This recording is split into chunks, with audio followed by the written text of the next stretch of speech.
Well, Retno Marsudi, the Indonesian foreign minister, has said that had been continuing her consultations with both ASEAN member states and then also with outside powers like the US, Europe. But I'm not sure how much mediation there actually was that she could have done in Naypyidaw. We don't know what Aung San Suu Kyi thinks about all this because she's been detained incommunicado.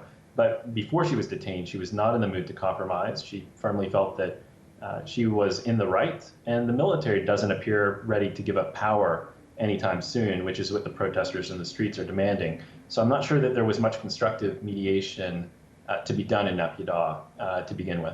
Indonesia had indicated that they supported fresh elections being held. Was that ignoring the way the last election had been overthrown? The Indonesian position is a little bit unclear. On the day of the coup, they issued a statement that most interpreted, and Indonesian diplomats I spoke with said, was calling for a return to the status quo on January 31st, this sort of strange partial democracy that Myanmar had before the coup. There was a statement by the Indonesian foreign ministry spokesman yesterday that suggested that they weren't actually calling for fresh elections. And I think their position perhaps hadn't been solidified before Retno Marsudi made plans to travel to Naypyidaw. So I think it's still a little bit unclear as to what they were arguing for. Yeah, Malaysia too sending mixed signals. The court had said that 1,200 Myanmar nationals should not be sent back because they were concerned for their safety. Yet the Malaysian government defied that order and sent them back. Were you surprised that they did that?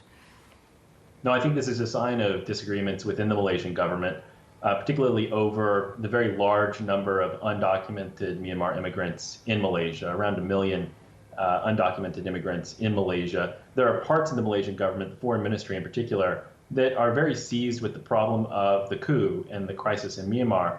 And there are other parts of the Malaysian government that are much more focused on domestic politics and a lot of the anti-immigrant sentiment that we have seen really spike during COVID in Malaysia. And so I think it was, a case of one hand not really knowing what the other was doing.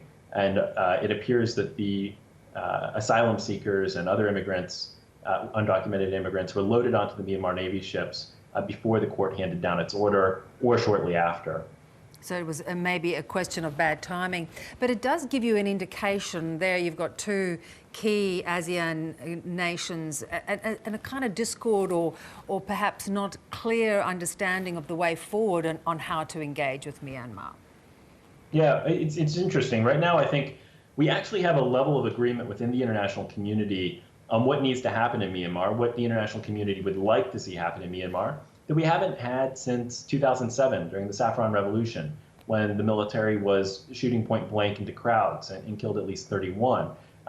We've seen a UN Security Council consensus statement emerge for the first time since the Rohingya crisis 3 years ago. In fact, it's only the 8th consensus statement to come out of the Security Council on Myanmar in its history. But at the same time, there's not a lot the international community can do if neither side in Myanmar is interested in making any form of compromise at this point. And so even though ASEAN and the UN Security Council and the Human Rights Council have all issued these statements or resolutions calling for a return to that partial democracy that existed in Myanmar on January 31st, it's not clear that that's actually a realistic proposal in Myanmar at this point. Yesterday, of course, it was interesting. Australia was able to have some fairly high-level contact with Myanmar officials, particularly in relation to the detention of Sean Turnell. How significant do you think was that? Was it a breakthrough? Well, this is exactly the right level and nature of the conversation that foreign governments should be having with Myanmar right now. By having that conversation uniform to uniform, it was likely more effective because the Myanmar military, the Tatmadaw, respects people in uniform more than it respects civilians. But it also, it didn't legitimize the coup. If it had been Maurice Payne or some other Australian civilian official, it would have sort of legitimized the fact that the Myanmar military has usurped civil power in Myanmar.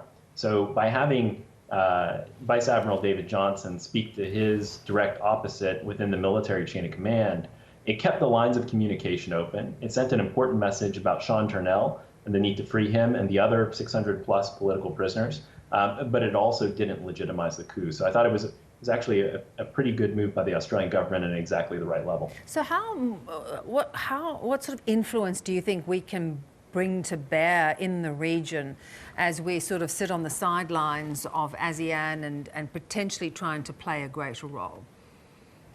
I think all the outside powers who have quite a bit to do with ASEAN, whether it's Australia or Japan or India, the United States, Europe, China, have all called on ASEAN to take a leading role in seeking to resolve this crisis. But again, I don't think there's a lot that can actually be done in terms of outright mediation between the two sides in Myanmar at this point. They're not ready to compromise. What can be done, and the message that I hope the Australian government sent earlier this week and that ASEAN has been sending for the last 3 weeks, is a message to the Myanmar military that it should exercise restraint, it should stop shooting at unarmed civilian demonstrators, it should release political prisoners, and it should create the climate in which mediation might be possible down the road.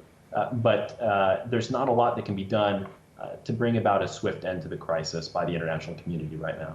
Great to talk to you, Aaron. Thank you so much. Thanks, Beth.